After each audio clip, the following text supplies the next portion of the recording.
ladies and gentlemen. Welcome to another edition of Open the Door with Grizzly on the Hunt Bar. Hello. I hope everything's gonna. Can you hear me okay? Huh? Can you hear me okay? Huh? Yeah, Are I can you hear you okay.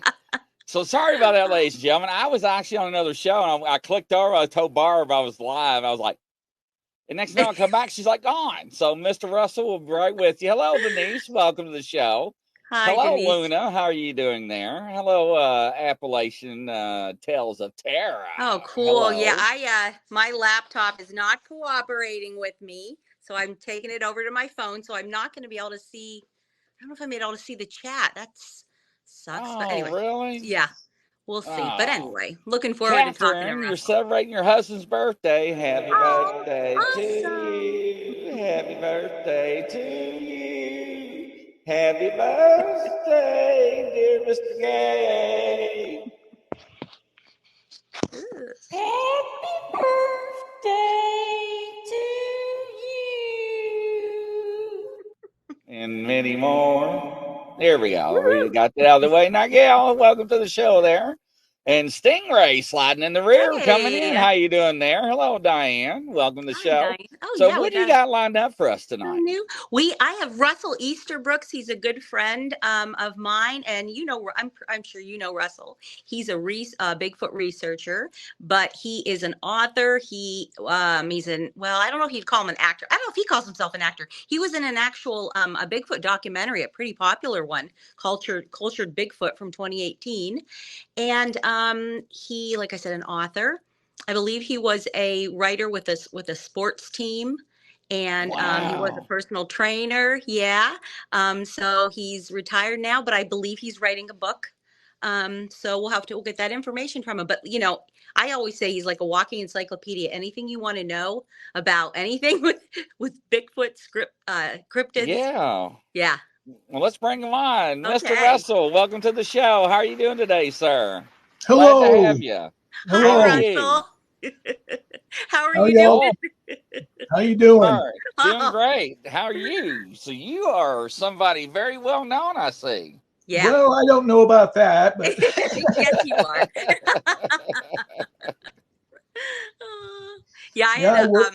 I worked for the forest. I worked for the Forest Service for a while too, and I worked with Vermont State Parks, and I also did some work as a deputy warden. So, wow, I've done a lot of things. Yeah, you did. You sure do. Trying to adjust my phone. Sorry, guys. Sorry, we're running a little. I had technical difficulties with my computer. Yeah, Mr. Russ, I apologize. I was stuck on another show. I kept telling the whole, I'm like, I gotta go. I got people waiting on me. And he's like, what? You got another show? I'm like, yeah. So I'm sorry about that, Mister. I do not like to keep people waiting. So yeah. Yeah, I said to Russell, I'm waiting on the link. And I figured you on another show, but then when I got the link, I'm like, oh my gosh, it's not working. So anyway, so here we are though, finally all together. That's good. Yep. Yeah. So tell us all about your encounters, your story, your back. I mean, Barb's told me so much. I'm like, wow, this is like incredible. So. Oh, Stingray's asking, is that a Christmas cactus behind you, Russell? It is. Yes, it is. Oh, wow. It usually has flowers in Thanksgiving, but. Oh, yeah. It's beyond Christmas, but yeah, it sure is. Yeah. Wow, that's interesting, Stingray. See, it's awesome. So, Russell, you're writing a book now. Is that correct? Are you? Yes, I'm working on it. I'm hoping it'll be something I can get published next year, the way it's going, but.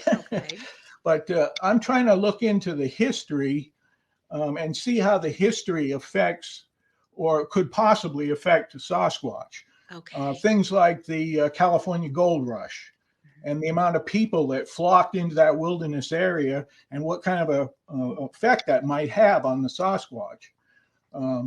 Things like the Hudson Bay Company.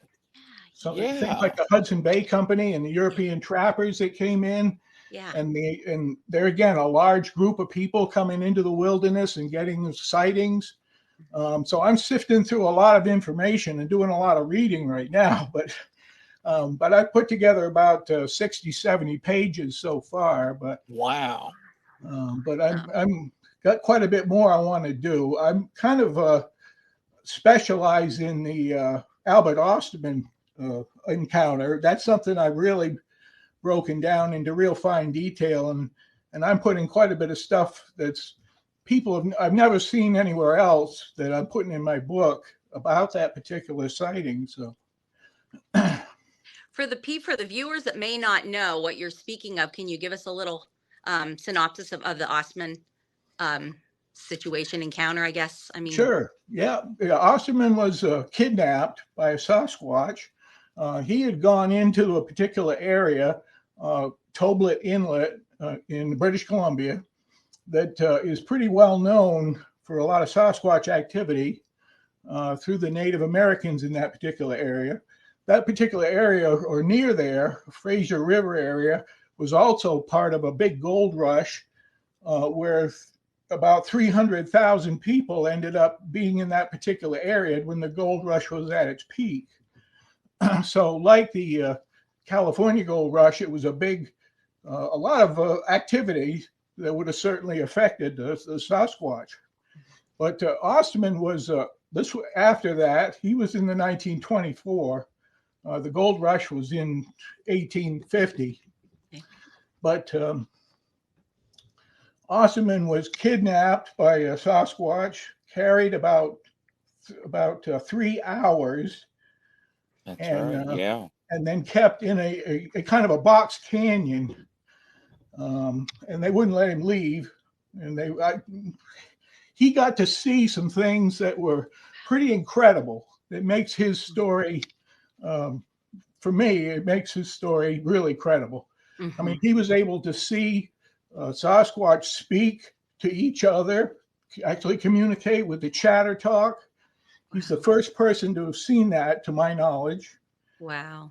And I have Parkinson's disease, so that's why I'm kind of. Oh yeah, no, yeah. No, you're fine. Yeah, no I'm just amazed. You know, amazed. Number one, that coming on the show and having you. Number two, I never thought about the gold rush. I never thought about the move out west. I never thought about people trapping, because that brings up the Wendigo guy about him in the 70s trapping, right? And having this Wendigo experience. You know, I never really thought about those. And then I remember about the guy being kidnapped. And so, yeah, and it's just like, wow. So it's just resonating. That's all.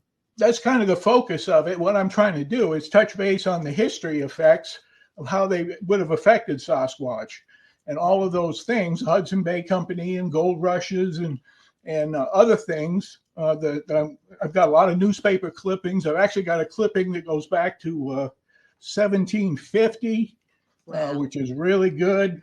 Wow. Where a Sasquatch was actually taken on board ship and was brought to England to give to a particular gentleman. His name is Buffon.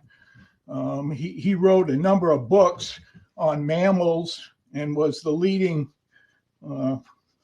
person of expertise on different kinds of animals at that time. So that was really interesting. And Buffon actually wrote some letters to Thomas Jefferson and got him involved too. So all of that kind of stuff is what I'm putting in my book. So that's going to be great. Wow, that's so interesting. Yeah, that really is. Yeah. Now, Daniel Boone allegedly shot and killed one in Kentucky. That's where I'm from. I'm from Kentucky. He shot one with his muzzleloader. So, and that is actually documented here in the history books. Well, I don't know if it still is now, but it was when I was growing up. So I have that in my book as well, about his encounter. He claimed it was 10 feet tall and talked about it having hair all over its body. And so it's a pretty good description. Yes. Yeah. I believe that was 1790 something, if I remember right. Yes, you're absolutely right. Yes. No more. So also, absolutely. Also, Davy Crockett had an encounter as well. His is very interesting because his was an encounter where he was sitting on a log eating his lunch, and the Sasquatch materialized right in front of his own eyes. Oh, wow. Wow. And he was able to see it. And the Sasquatch actually spoke to him in English and explained to him that he needed to not go to the Alamo. It was a lost cause, and he would lose his life there. Oh, I heard that rumor, but I didn't know if that was true or not. yeah. Yep. Wow.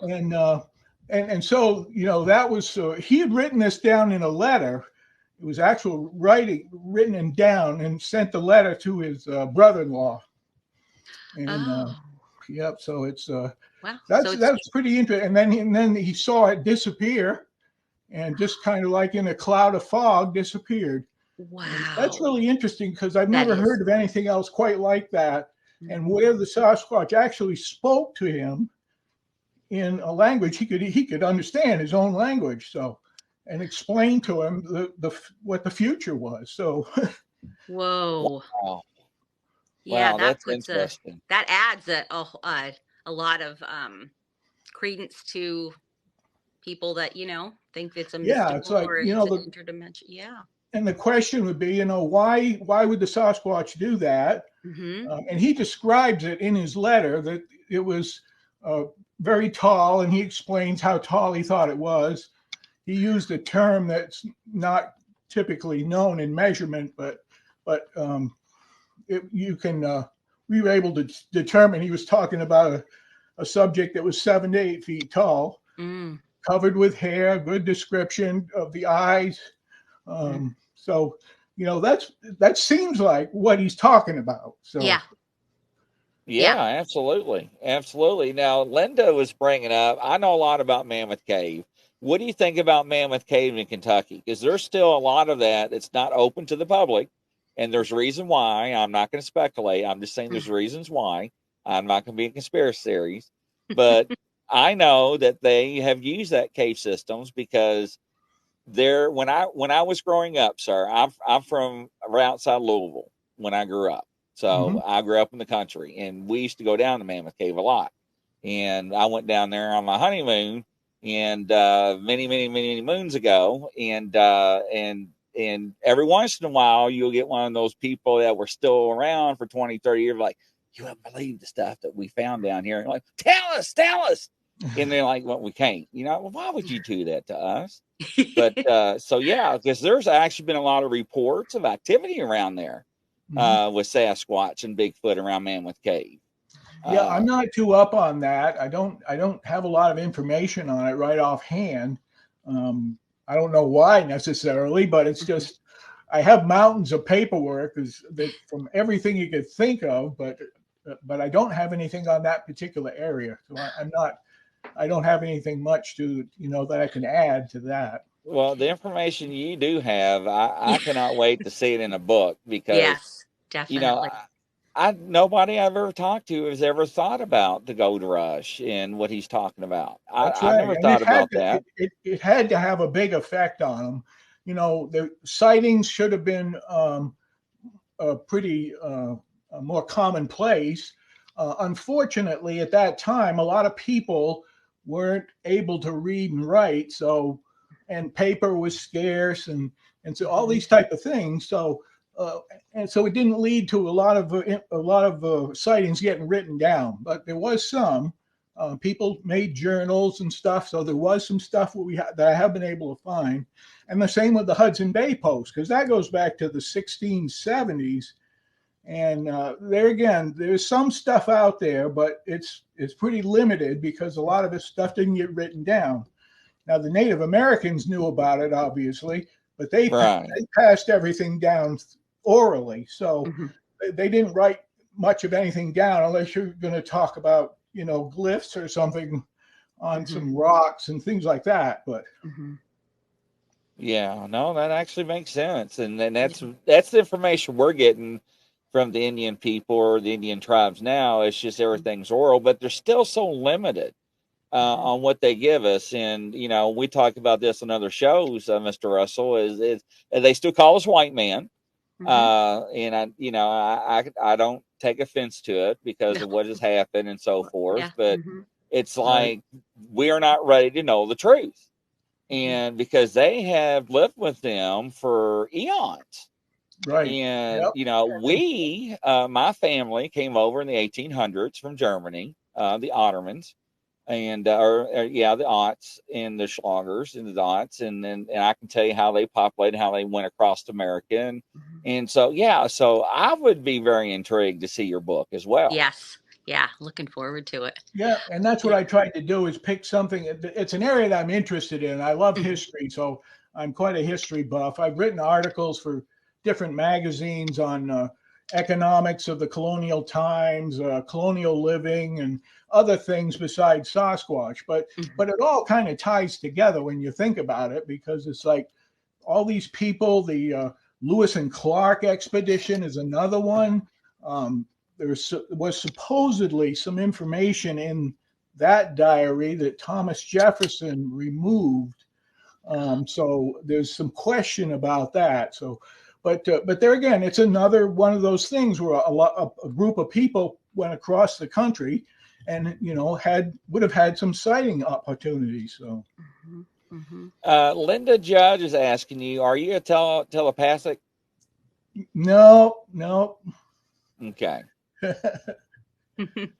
Hey, Twisted Witch, hello. So I didn't know if she was communicating or you all was communicating, because that happened before on my shows, ladies and gentlemen. Yeah, it has. It has. Maybe so it has. Not that I know of, but maybe it's a matter of frequencies. I was speaking with Ron Moorhead the other day, and it's like, because I found out recently that he actually flew his plane over the area that Albert Osterman was kidnapped, and actually spent some time trying to find the area where he might have been kept. He wasn't successful necessarily, but still it was pretty interesting, some of the things he was able to convey to me about flying over the area and looking at it. So yeah, Mr. Moorhead's one of our admins in a couple of our Facebook groups. And he's a good guy. He really is. Oh, he's great. He's great. And they were asking me some questions on the last show, Mr. Russell, and like I told them, and when Ron and I had an actual conversation before we did our show together, and like he told me, and like I tell people, if you'd asked me 15, 20 years ago what I thought about them, I would tell you that I would think they're just primates out in the woods and everything. And, they're not intelligent and so forth. Yeah. And then when you come out with this book about quantum mechanics and everything, and it's like, and he told me, he was like, Grizzly, he said, I would laugh at you and tell you you're nuts. Yeah. He says, but now with the vibrations and everything, he's like, you had to step back. He's like, not think outside the box, Grizzly, but we had to think over the box. Yeah. Yeah. And to hear that from somebody from his reputation and all of his experiences and his encounters, that resonated with me very hard. And then seeing videos from Bart Chute, hearing everybody else's encounters that we come across, and seeing what I've seen in my encounters, and seeing what I've seen in the woods in Mr. Russell. And I tell her, and people are laughing, I don't go in the woods alone anymore. I'm sorry. I do not. After what I seen, what I saw, and how they can disappear and cloak.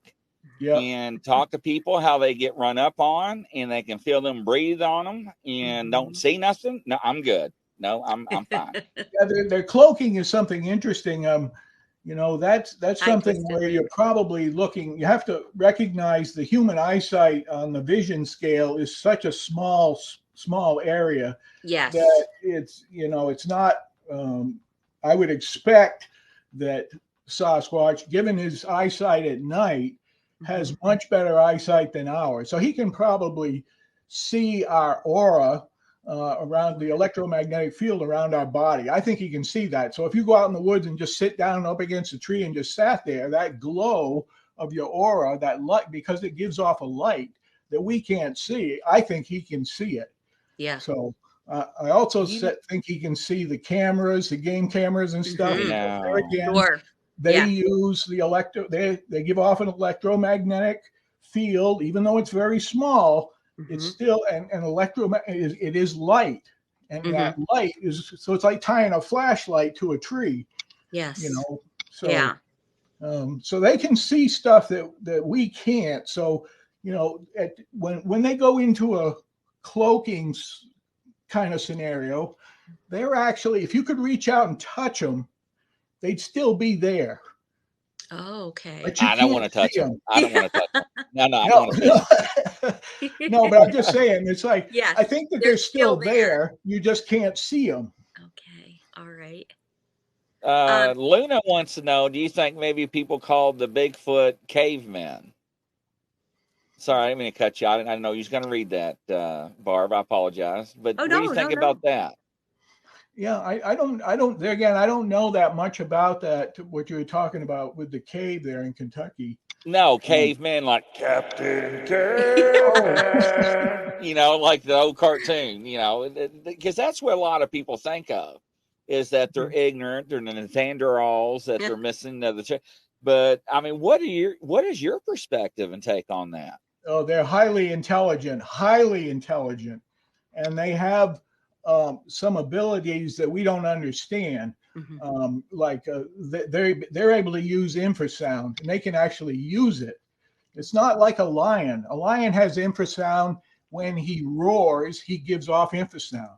I think the Sasquatch can actually turn it on and off when they want to. So maybe as much by the way he uses his voice or something allows him to be able to throw that infrasound and certainly affect a person that, it gets thrown at. So, but they are highly intelligent. They can mimic anything out there, whistles and all the Native American masks on the West Coast. You see a lot of them that are all with the lips puckered up. That's because of the whistling that they're able to do to mimic birds and all kinds of things. So it's just, there's so much they can do that we don't understand. That, it's kind of out there to some people, but it's like they are very, very, very intelligent. Yes. Yeah. Yeah. And it's hard to, you really have to just come into this with an open mind, I think, because there's just things that cannot be high standing stones. There's things that just cannot be explained. Right. And we can't explain it. We don't have enough information. Yes. I mean, if you're looking at orbs, it's like, what do we don't know much about them. We know that they are a certain size, a certain color, but we don't know their mode of operation, how they're able to move around, what their energy consumption is. We don't know what their link with Sasquatch is, if any. There's just so much we don't know, and that makes it impossible to research something when you have so little to work with. Right. Yeah, you're absolutely right, and I totally agree with you on that, Mr. Russell. And when we encounter people, and I tell people all the time, welcome Norma, is that you have to be open-minded. And Ron and I talked about this, and some other people, they're big investigators, and even your people in your local area, they'll tell you have to be open-minded, because you have to take science and throw it out the window. Because we know that things exist that should not exist. We know things walk upon this earth that should not walk upon this earth, because we were told by man that it cannot be possible. We are told by scientists about black holes and wormholes that do not exist. And lo and behold, guess what? It became reality. Yes. So, so I tell people, take everything that you're taught and toss it. You have to be open-minded. Now some of the stories that we hear, Mr. Russell, just like you're like, wow, really? But when you hear these stories across America over and over from people from law enforcement, from state agencies, doctors, attorneys, judges, authors, people in high standing in society, and you're like, you're going to call these people liars and nuts? I'm like, no. There's something going on. So and these people are eyewitnesses, and in a court of law, eyewitnesses can make a difference, for certain, to put a person in jail. So, when you're looking at an eyewitness that's talking about the Sasquatch, now maybe they don't have all the particulars and information correct of what they saw because they were frightened or they were running the wrong direction or whatever. Right. But you have to listen to the report and listen to all that you did get from them. Yes. And for me, I'm looking for similarities, and the more similarities I can find, the more that goes into the database of things that you can keep falling back on as information that you can reuse again. Mm-hmm. There's a number of things.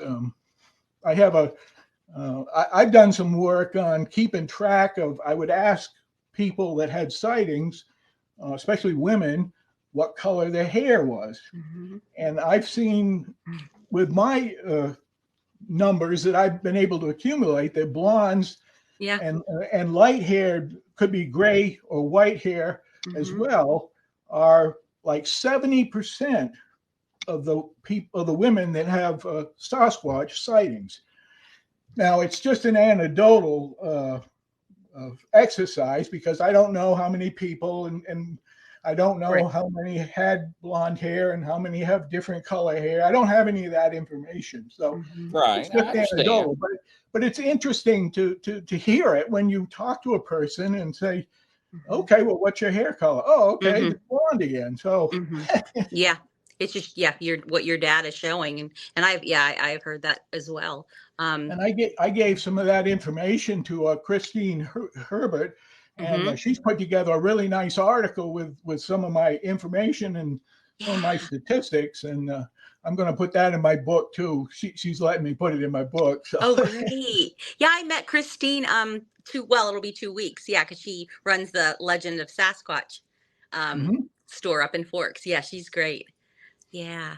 She's written a number of articles too. I've heard that too. And I was talking to a guy from a First Nations member, and he said he had brought that up because of the encounters on my property. And I said that I've told you this, Russell, before I even knew anything that was anything like or even suspected that this could be related to Sasquatch, that sometimes my like if I'd have my hair in a ponytail and it would get tugged, not violently, but enough that I know something has tugged at it, and he said he had mentioned about if this could be, a Sasquatch thing, like if they're cloaking or whatever. And I don't know, I really had a hard time. I still have a hard time thinking, wow, could they be that close to me and that happening? But he had said, as they may not be used to seeing people with this color hair.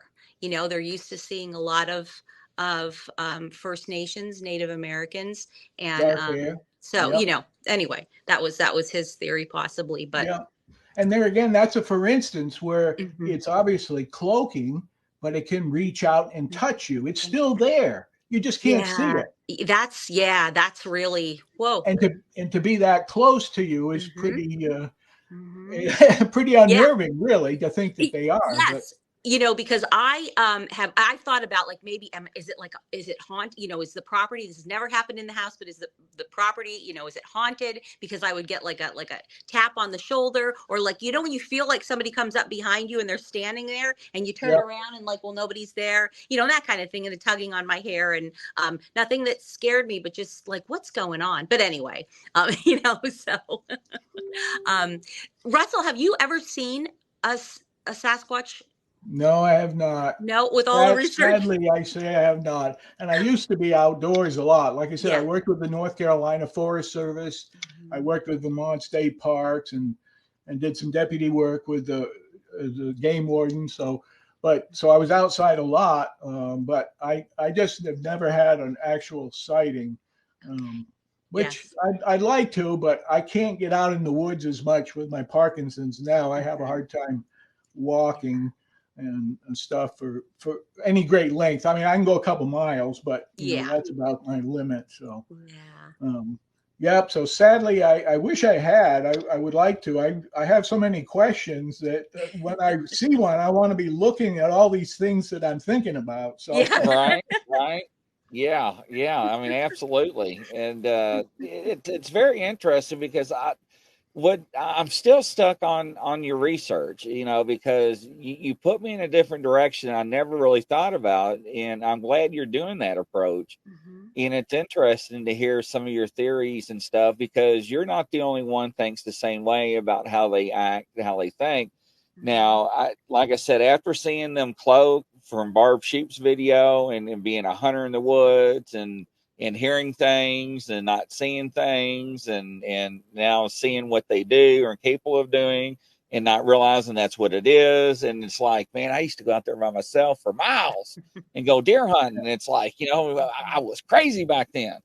And, and it's just like now, because I never forget my dad and I walked in this one area, Mr. Russell. He's like, son, you smell that? And I'm like, yeah. He was like, the deer were just here. And it was like, today, BS, Dad, that was not deer. That was Sasquatch. I don't care what that was, skunk, where you want to call it. That was not a deer, a herd of deer. So, you know what I'm saying? So, yeah. So it's you learn, and you actually, and that's one thing I like about people like you, is that you share what you're learning and what you learn from history to others. Yes. And I think that's going to be very crucial to everybody. I Because put there's a lot of unanswered questions out there. Right. I put a lot of stuff on Barb's her page for her group. Yes. I try to, I'm a member of several other groups too, that I put stuff on there as well. But I always try to add stuff that, little tidbits of things that I found through my research and put it on there. So it gets the thinking process going with people. It's like, you see the technology is going at such a fast rate that, history is being swallowed up and lost. Yes. And I think we need to spend more time looking at history and what we have learned from that, and then take it forward to what we do today, instead of pushing that back as behind us, right, and moving forward, always looking for the next big encounter. And it's like, I think that's a huge mistake for missing out on the history. But there again, it falls into play with technology and the way technology is going in this country and in this world. So it's but I think it's important, and so that's the aspect that I try to look at a lot. So I spoke at the 2016 Virginia Bigfoot Conference. You can see that if you like, and Google my name on YouTube, and you can see my presentation back then. I've learned a lot since then. Some things I would do different, but other things I spoke about was things like muscle structure. I mean, we don't need a body to look at some of the stuff we're looking at. I mean, we can see stuff. It's like, the trapezius muscle and how it's attached up on the head near near the ear. It has to be there. I had a person ask me the other day, what do you mean it has to be there? It's like, well, his shoulders are so wide that the trapezius muscle attachment has to be higher up to keep his shoulder and his hand from dragging on the ground. For humans, I never thought about that, Barb. Yes. Yeah. For humans, our shoulders are closer together, so the attachment is lower, and it does the same thing about supporting and holding your arm and shoulder up. Yeah. But with Sasquatch, his shoulders are 4 feet apart. That's why the attachment has to be up higher. So it's a real tip-off when you see photographs that don't have that, because that is something that you can't. It's physics. You have to have that. If the shoulders are that wide, that attachment has to be higher on the head. Yeah, this is the kind of stuff that I learned from Russell. It's just amazing. I mean, he's absolutely right. I mean, that just and this is what we just talked about on the last show, Mr. Russell, that was on before I came onto this one. Is that what's sad though is that with AI, artificial intelligence, right? Yep. It's hard to tell anymore what is real and not real, because years ago, we used to be able to look at them and like, oh, look at the pixelation. It's pixelated. It's been cut and cropped. Now you can't. That's but right. Tidbits like what you're saying, I really never really thought about that. So yeah, that's very interesting. Yep. So, and everybody in the audience is loving you talking, by the way. They're so fascinated. Somebody who, I mean, they're loving it. So, Stingray said he's brilliant. He's a genius. Yep. Yes. Yes.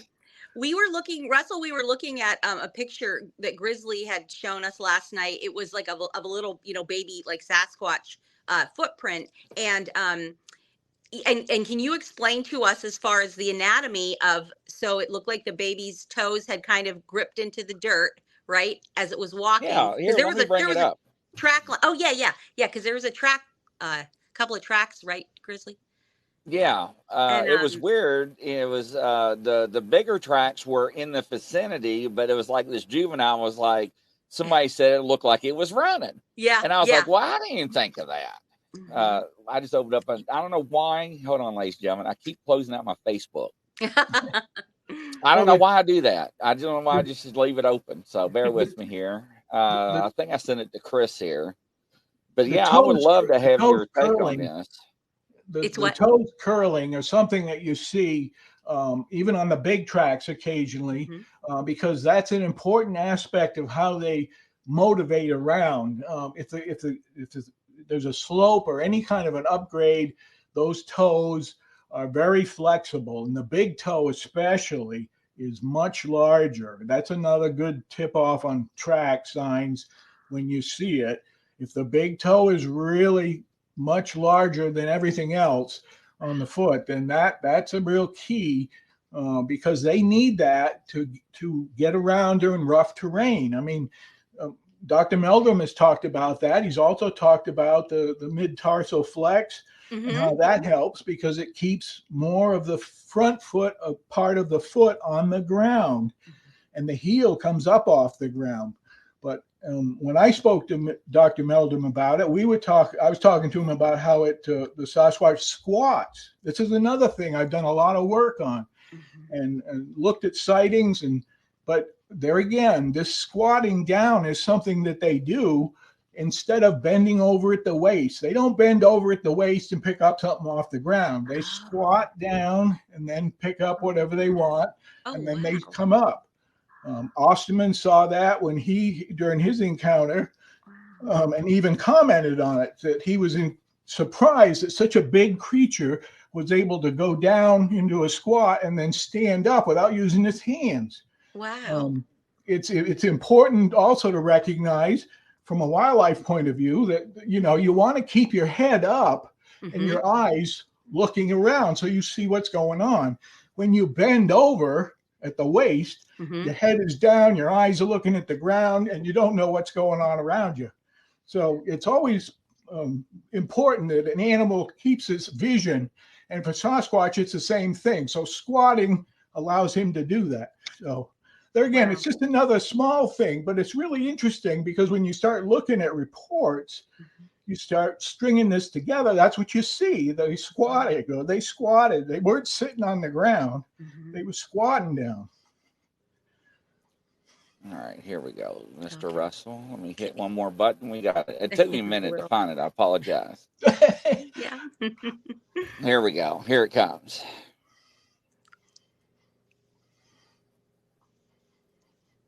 Now, you see how the dirt, and see the heel, and there's that big toe. But what do you make of this? Well, the big toe's a little bit off to the side, so that's pretty interesting. It looks like that the toes have formed into a more, what would be more of an older foot instead of a younger foot. That was part of the foot had already developed, and then the rest of the foot will develop to catch up to the toes. That's what I would say with something like that. Now, these were probably about 6 foot apart in a straight line out in the field. 6 foot. Wow, that's pretty good distance for a small track. Yeah, roughly about 6 foot. I think it was 5.4, 5.6, somewhere around there. Yeah. So, because he found the other ones, the bigger ones that were bigger than his, I don't have those photographs, but for like 15, 20 feet away. Okay. So, And these Well, were that like would- in line, like and my question is like the loose dirt that's been tossed. And that's when one of our people in the audience, like maybe it was running or something. Mhm. That's why we got that loose dirt kicked up. What are your thoughts? And you think Well, this is it real? could be, but I think that, you know, it could be that it's running, but I think if it was, that would probably mean that some of the track, the center part of the track, would not be showing up in the dirt. And it looks like the center part of the track is showing up in the dirt, like the weight was transferred over that part all the way back to the heel, which would mean he probably had to stand on the track. So it wasn't necessarily a running posture, which I would think the running would be just the toes and just the very small amount of the front of the foot, but it would be the full width of the toes, where this isn't. This is only about, looks like about half the width of the toes, which is pretty interesting. So with that what would kind you of a- call it? Go ahead, Barbara. I was going to say with that size of a stride, and the size of the foot, what would you place this Sasquatch? What would the age do you think, Russell? That's kind of hard to tell. I would say maybe a year. Okay. All right. Something like that, a year old. I mean, it's it's pretty hard to tell. Like I said, it could be that the toes have already developed into more of what and then the rest of the foot is going to catch up with the development. And the toes are so critical for them to move around in steep. This looks pretty flat right here. Yeah, it's out in the field. His toes still go into the ground, so there's a certain amount of weight being pressed on those toes.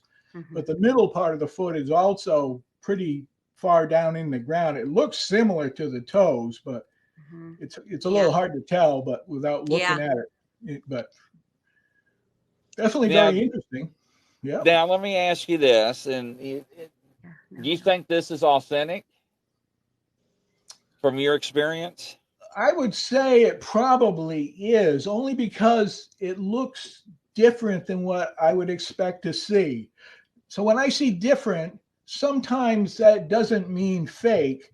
Sometimes that means it's something different. And and I think that in this particular case, like I said, I think the toes, the big toe especially, is kind of off to the side a little bit, right? And I think that's just because the toes are a little further along in this adolescence age in the process of the foot growing, because the toes are such an important part. They don't have claws. They have nails, but not claws. You can't see them in most tracks. So, but that I would think that this looks pretty good to me as interesting and something different. And this is, and you're saying the exact same thing this investigator actually was thinking too, because they brought it to my attention, and they were like, you know, because when he found this, he's like, everybody stop, do not move. And everybody's like, you know, were we walking on something? They're like, I think we're getting ready to. And there's like, everybody stop and start looking around. And he didn't want to tell anybody what he just saw, because then he started looking ahead and he said, you can see the stride. And it was like one in front of the other, not side by side. Right. And he was like, okay. And he said, now everybody look around. And that's when they found the bigger prints off to the left around 10 or 11 o'clock from this position that were like on the edge of the field and coming into the field, but walking in and out. Like this one was just like, ooh, I'm having fun or whatever. You know, like a just little running kid around. Yeah, right. There you go. Basically. Yeah. So, but he was so intrigued because he's never seen one like that before either. Right. And as Diane said, I mean, the loose dirt and everything may play a role in it to some extent, but the middle of the track looks as deep as the toes to me. So that would mean that the foot came straight down and made a good impression into the ground. And then as it pushed off, the toes went into the ground a little bit more. The big toe splayed out to the left, and that created what you're seeing in the track, as opposed to probably running. Yep. Yes. Okay, That makes sense. now that would make some sense then. Yeah. Yeah. Okay. You don't see small tracks like that very often either. Yeah. I know of a few that I've seen, but for the most part, you don't see the small ones so much. So Why I'm why not do you sure think that why, but is? yeah, I Oh, don't know you why that would be. I mean, there's obviously small ones around, so it's mm-hmm. um, Mm-hmm. I don't Maybe they're know. carried more, Could or be. I think that I have a feeling that in our in our backyard, I think that maybe they're setting them there overnight, like almost like a doe would with her fawn. Um and so maybe that's why, if they're too young to be going around and, hunting or whatever they do, Yeah. but just to, Yeah, I'm kind sure they're of, on a short leash. Yeah. So, yes. I mean, in Yeah. this case, it sounded like probably mom was only just, 15 feet away to one Yeah. side. So, Yes. certainly close enough to keep an eye on things. But, Yeah. and maybe the small ones, their track isn't going to show up so good because of their weight. I mean, that particular track, the weight of that footprint, based on what I can see and the size of the footprint and everything, was probably about 50 pounds. That's what I would Okay. All guesstimate. right. Oh, Um, that's so cute. Russell, are you live in Virginia? Is that right? yeah, that's right. Yep, Oh, southwestern Virginia. okay. Are there somebody was asking this on the show last night specifically about Virginia. Are there Sasquatch reports of people in Virginia? Absolutely. Yeah. Okay. Jefferson National Forest is Mhm. part of that, as well as West Virginia and Tennessee. It's a big place. Mhm. That's definitely got a Okay. family group or a number of family groups in that area for sure. Okay. The other stuff in Virginia, I think a lot of it is passing through. It depends where you are. When you're over near the real western part, Mhm. where they come out of the Smokies, I would think that they would come out of the Smokies and go right up into Jefferson National Forest. So, as far over as you go in Virginia, I don't know, Carroll County, and there's a couple other counties a little further over. Um, I think there'd be more movement there. You get Okay. some movement along the Parkway, but other parts of Virginia, I don't think there's so much. But there again, when you have something, they may get pushed out of a certain area, and when they Mhm. do, they pass through certain areas. Where I live in particular, there was a very good sighting, but it was about 30 years ago. So, Mhm. anything new is not, you know, nothing I'm aware of close by. There's some Yeah. stuff in North Carolina, um, yeah, not so much in Virginia. But they're there. They Mhm. are there. Mhm. Yeah, it's interesting how if you're not in this community of people, so to speak, with that we speak freely about our encounters and exchange of information, that when you do talk to somebody and oh well, like, oh yeah, that's they've been here forever, or, this one's seen it, that one's Yep. seen it. There's so much that we know that goes unreported. Right, goes unreported. And when I did the 2016 Virginia Bigfoot conference, I had a lot of people come up to me. I bet you 15, 25 people come up to me telling me about their experiences, never told anybody about it, never, it's Right. nothing written down.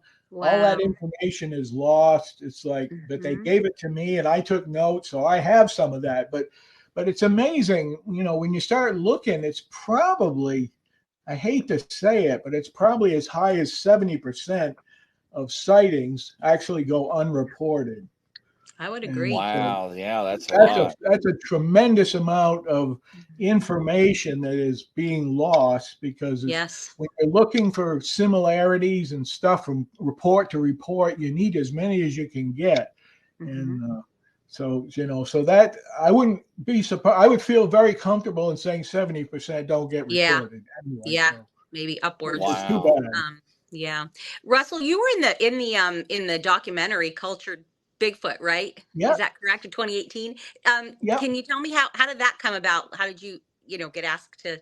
Bill Lancaster is a good friend of mine. Okay. He actually, I met him at the 2016 Virginia Bigfoot conference. He was actually doing the filming of it, and he's the one that filmed me doing my program on YouTube, which you can see on YouTube. But yeah, I got to know him there, and that was the. I forgot the question now. No, I was saying how did that come about? Yeah, yeah, and so that cool experience. Yeah, it was a really good experience, and but I got to meet a lot of people there, and that was good. It's like, I can't get out to those kind of things much anymore, so I kind of miss that. But yeah, sure. I spend a lot of time on the computer doing research and that kind of stuff. I do get outside some, but it's kind of limited. Yeah, you really, I'll tell you, have just the best. That's what I was telling Grizzly. You just have the best, anecdotes, reports, articles, police, newspaper. Yeah. And so do you write for a Bigfoot, a publication, you can tell us that so people can look. Yeah, I did. We should talk about Ernie's account, which is when I first heard Ernie's account, I reached out to him and I spoke to him about his account. I said, look, this is a big deal. This is one of the better accounts I've heard. And, I talked to him and questioned him on all kinds of aspects of that. He said that nobody asked me those questions before. It's like, well, it's just stuff I'm looking for information for my book. And I said, because I think your encounter is that important.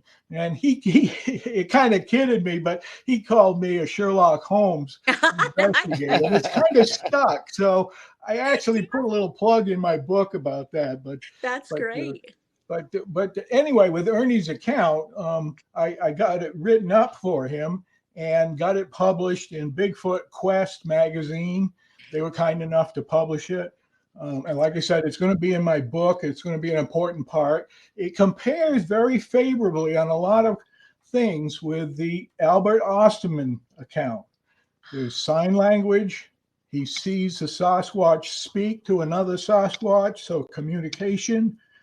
The chatter talk. He had it. The Sasquatch walked right up towards him, and it was pretty close. It was about 20 feet. He was really close, and he walked right up to him and held his hand out, and he was pointing and doing sign language with what he was trying to get across to Ernie. And Ernie just stood there, and it's like he just took it all in, and it was pretty amazing.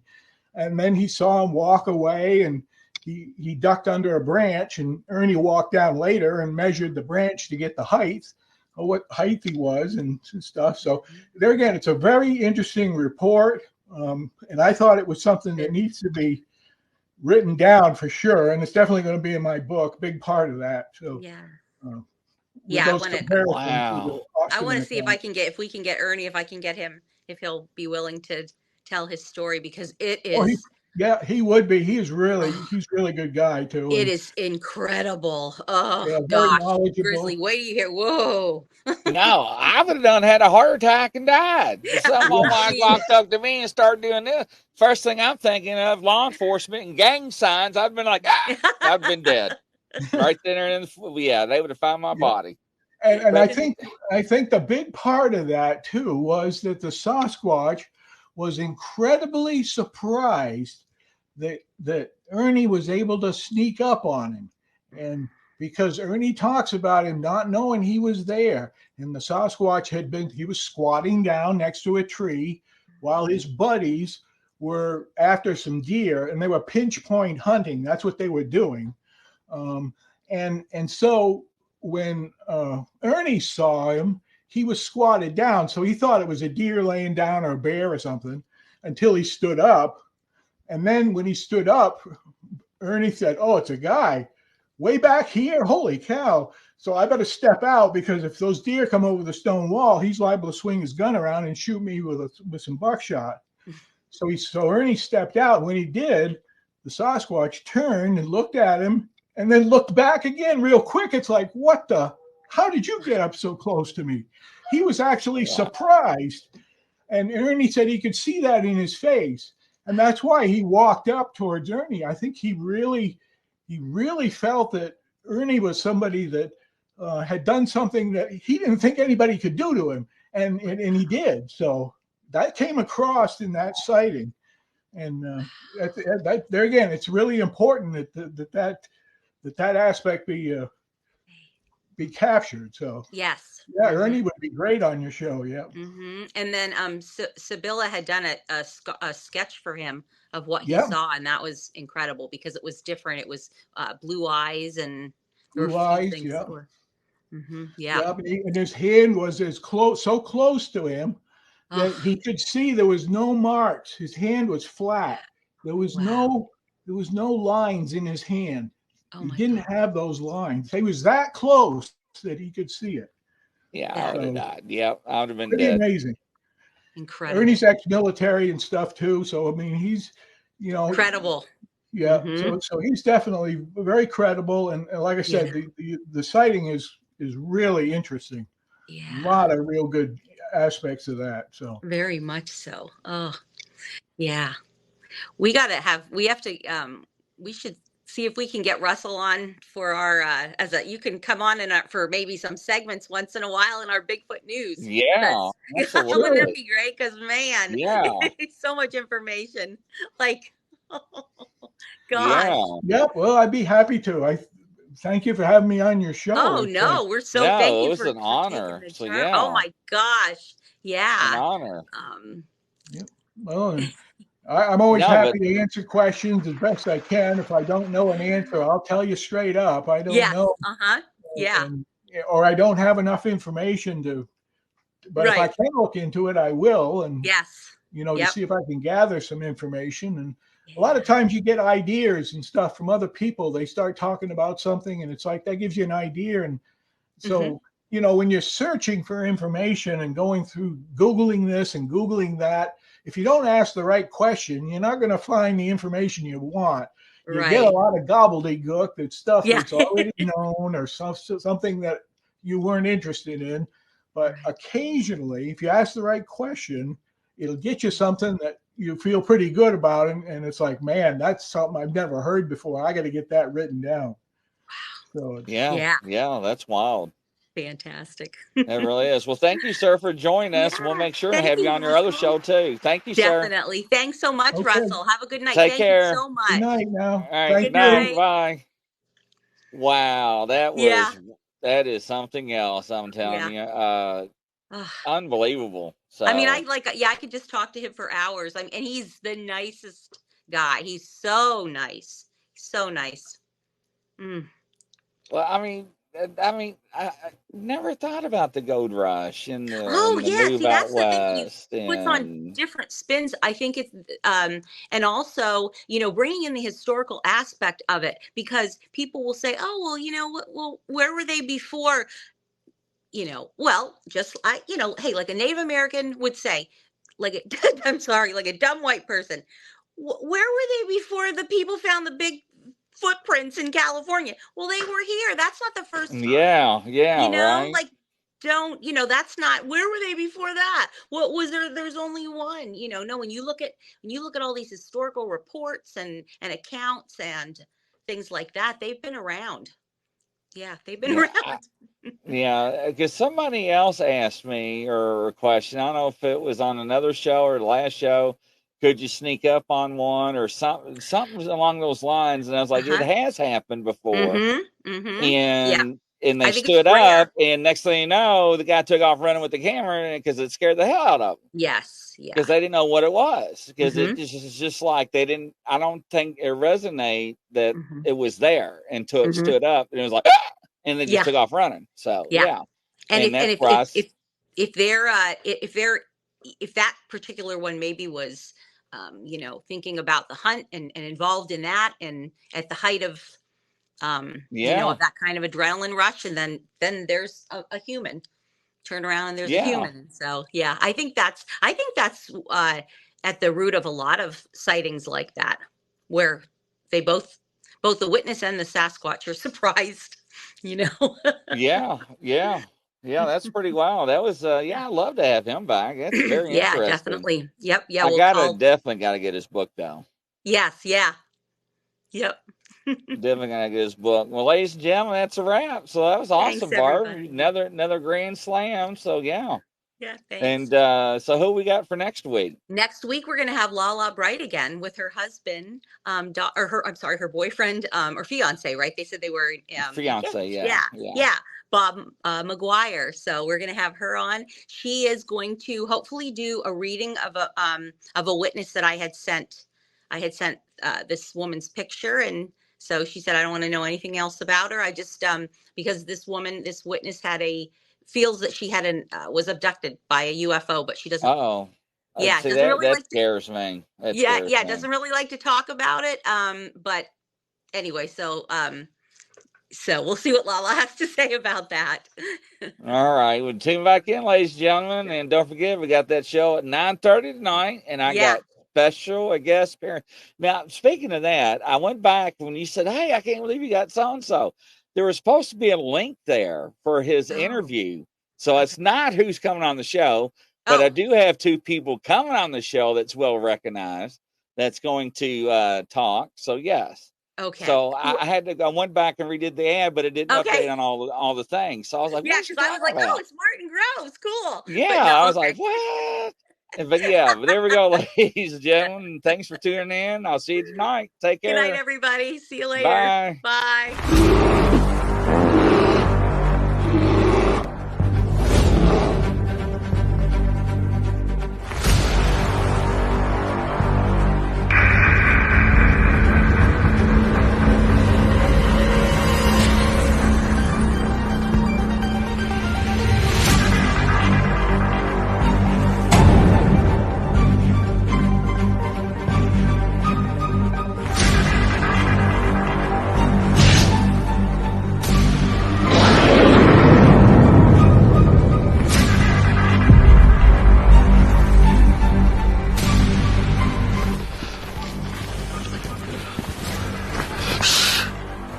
It's a grizzly. Should we get out of here? No. We're gonna watch and listen.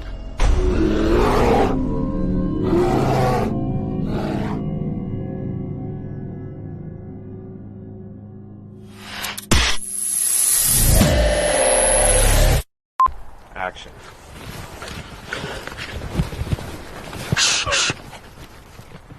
It's a grizzly. Oh, shit, should we run? No. Action.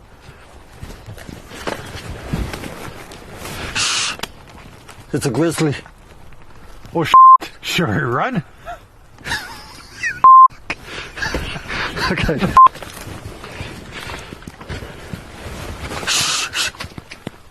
It's a grizzly. Are you sure it's not a chipmunk? Action.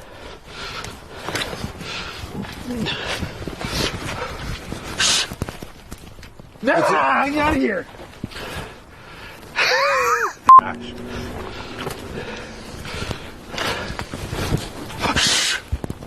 It's a grizzly. I'm out of here. Huh. Maybe it is a chipmunk.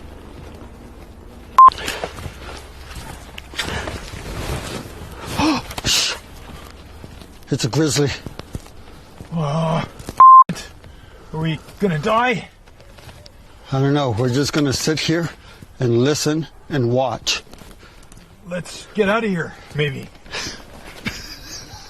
Fall!